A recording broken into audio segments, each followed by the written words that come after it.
Everyone, welcome to my channel. তো আজকে নিচে থাম্বনেল দেখে বুঝতে পেরেছি আমি কি নিয়ে আলোচনা করতে এসেছি বা কি নিয়ে বলতে এসেছি। যাই হোক, বেশি সময় নষ্ট না করে শুরু করি। বিয়ের দিন ছেলে বিয়ে করতে এসে দেখে বা ছেলের বাবা ছেলের বিয়ে দিতে এসে দেখে যে 2 লক্ষ টাকার পণের মধ্যে মাত্র 1 লক্ষ টাকার পণ মেয়ের বাবা জোগাড় করে উঠতে পেরেছে, বাকি 1 লক্ষ টাকার পণ সে এখনো জোগাড় করে উঠতে পারেনি। তাই ছেলের বাবা বলেছে যতক্ষণ না সে পণে 2 লক্ষ টাকা পুরোপুরি হাতে না পাবে ততক্ষণ সে ছেলেকে বিয়েতে বসতে দেবে না। ছেলেও বলেছে সে বিয়ে করবে না যতক্ষণ না সে 2 লক্ষ টাকা হাতে না পাবে। ঠিক ছেলেটাকে ঠিক ভিলেন ভিলেন মনে হচ্ছে না? ছেলের বাবার প্রতি প্রচুর একটা কসকসে রাগ হচ্ছে না? স্বাভাবিক রাগটা হবার।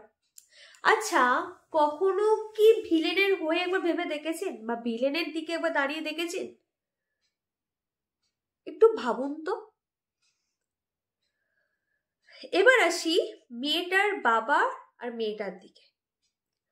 আচ্ছা, মেয়েটার বাবা যখন 2 লাখ টাকা পণ দিতে রাজি হয়েছে, নিশ্চয়ই তো ছেলেটা গভর্নমেন্ট সার্ভিস চাকরি করে, তাই না সে 2 লাখ টাকা দিতে রাজি?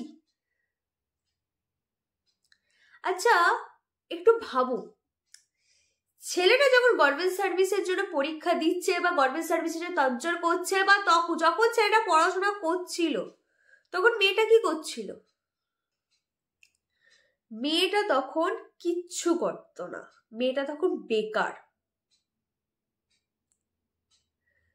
মেয়েটা বেকার বলেই সেই বাবা 2 লাখ টাকার বিনিময়ে মেয়ের বিয়ে দিতে রাজি।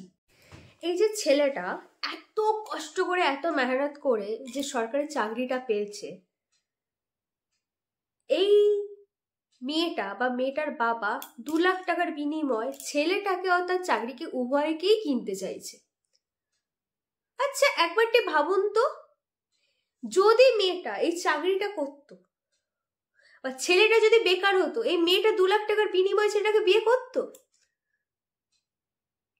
2 লাখ কেন, 5 লাখ টাকার বিনিময়ে তো মেয়েটা কখনোই ছেলেটাকে বিয়ে করতো না।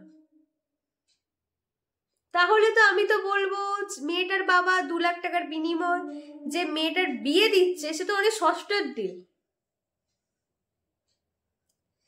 আর এখানে দোষটা উভয়েরই, শুধু ছেলেটার একার না, মেয়েটারও।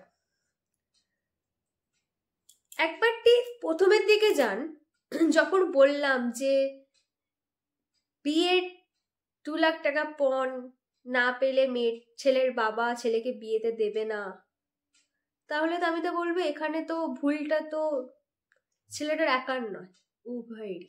আপনারা একটু ভেবে দেখুন, বলুন কমেন্টে।